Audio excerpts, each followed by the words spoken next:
Hello students, my today's lecture topic is the application of Frost diagram and Pourbaix diagram. So in my last lecture I already discussed about the construction of Latimer diagram and Frost diagram. So today I will just discuss about the Frost diagram of the ruthenium system in details.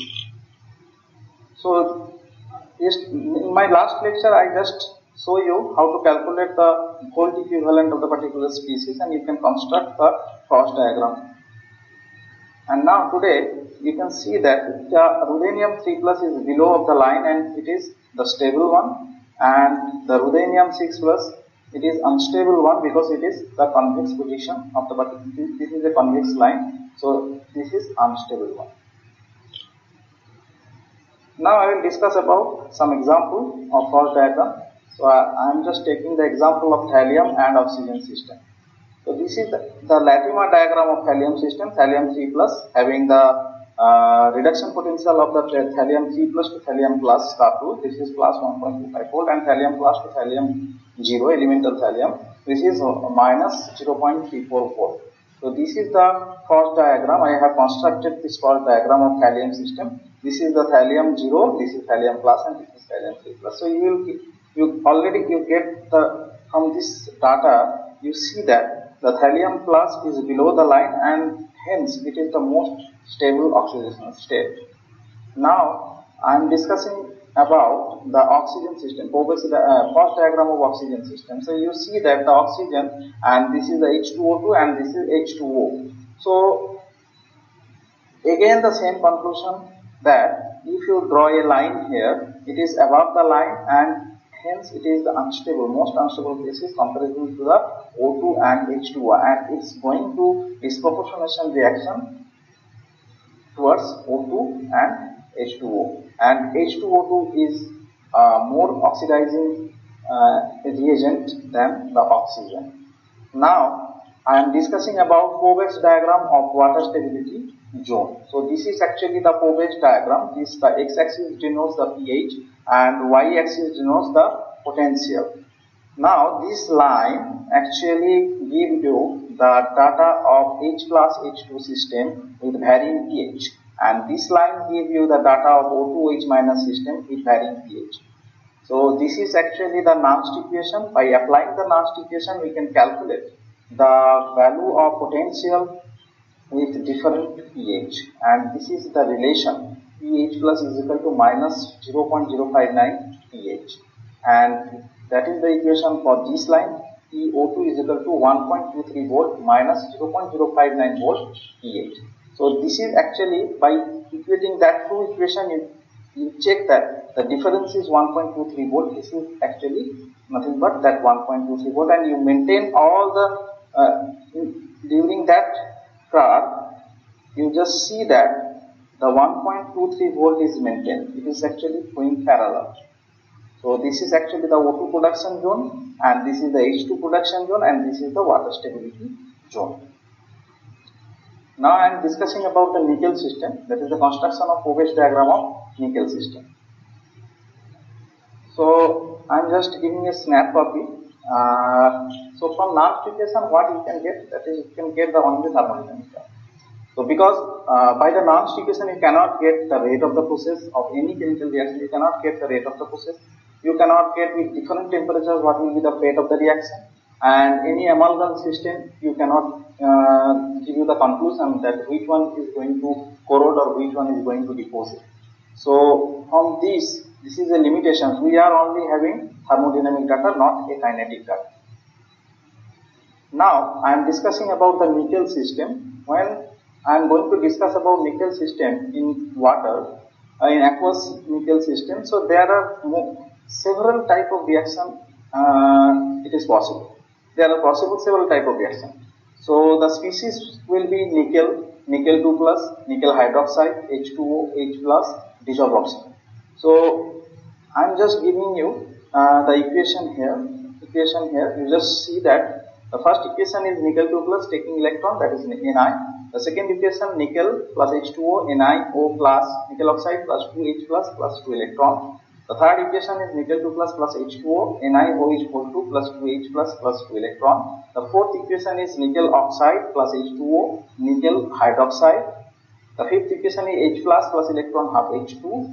The sixth equation is O2 plus 4H plus 4 electron 2H2O. So likewise the other equations I have written here. So now each equation, for each equation we need to calculate the chemical potential, because we have the data of chemical potential of particular species. So we have to calculate the standard reduction potential of the particular system by using that chemical potential data of the particular species.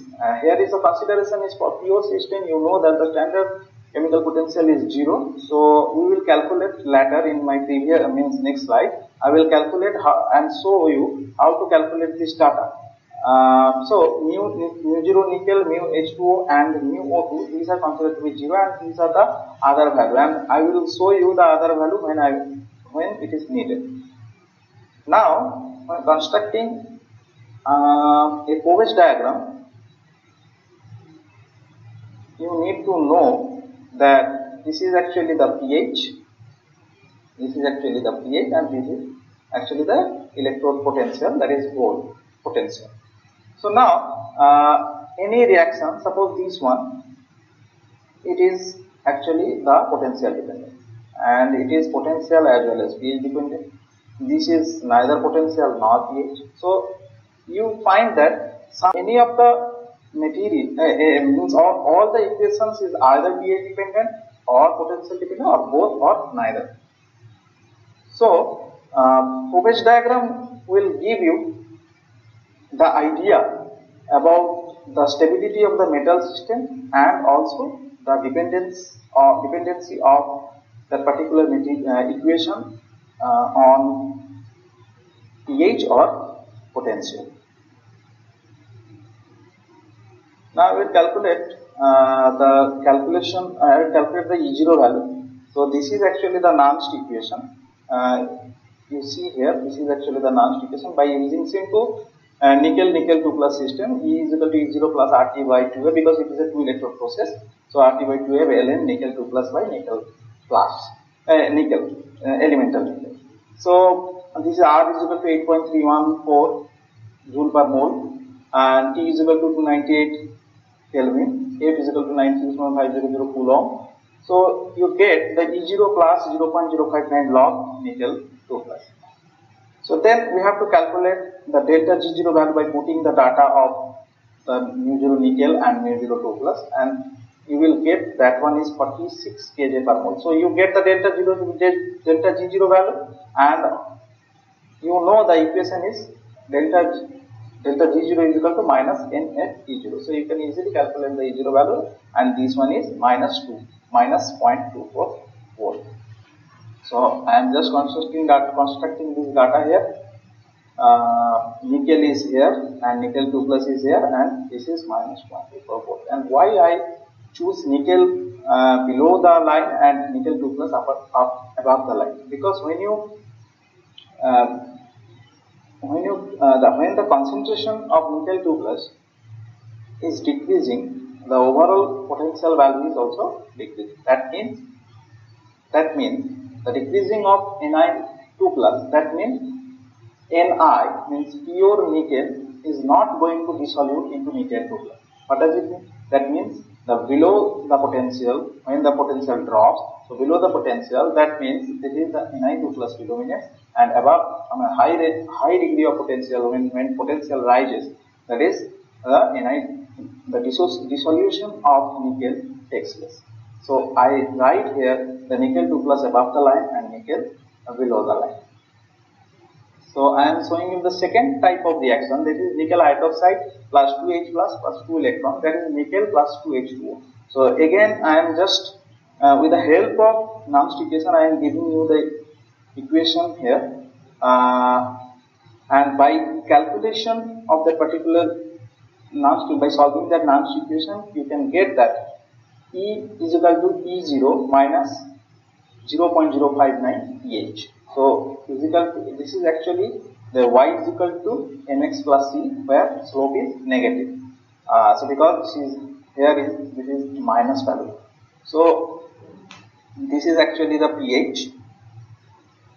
So you need to calculate this one again by putting the chemical potential data, and you will easily calculate the data E0 value of the particular this equation NiO is equal to Ni. The E0 standard reaction potential value is 0.11 volt.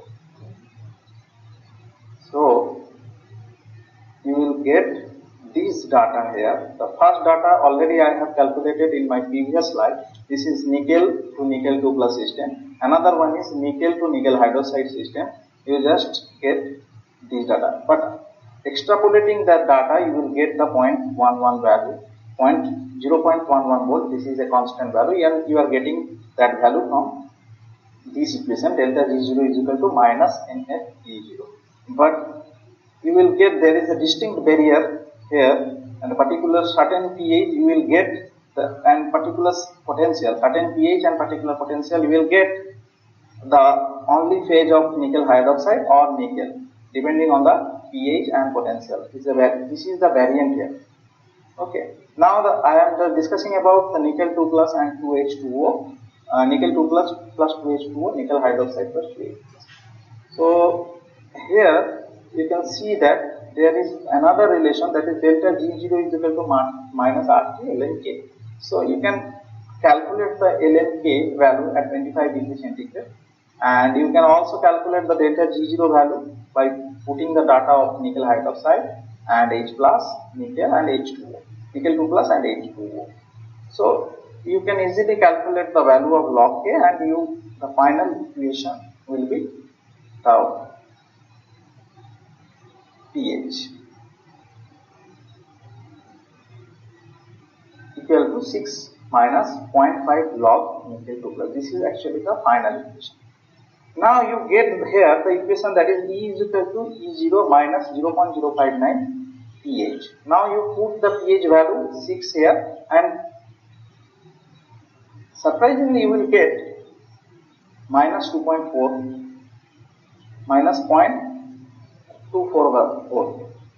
So at particular pH 6 you just get the value of minus 0.24 volt. So from that data you can conclude that all the three lines intersecting this point. So you get the line here, you get another line here, you get another line.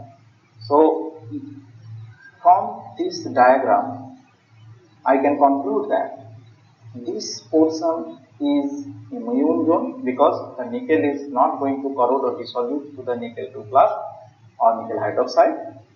This is the corrosion zone, because nickel 2 plus is going to form nickel 2 plus here, and this is the passivation zone. Why it is called passivation? Because initially a particular pH and potential, the nickel hydroxide or nickel oxide is forming, but it is actually deposited on the surface and no further reaction. So basically it's passive on the surface, and this is why that region is called the formation of nickel hydroxide, or in other words this is a passivation zone. So I am just giving you some home task: Latimer diagram of Fe system, cross diagram of chromium, copper, titanium and neon system, Pourbaix diagram of Fe and aluminum system. Thank you.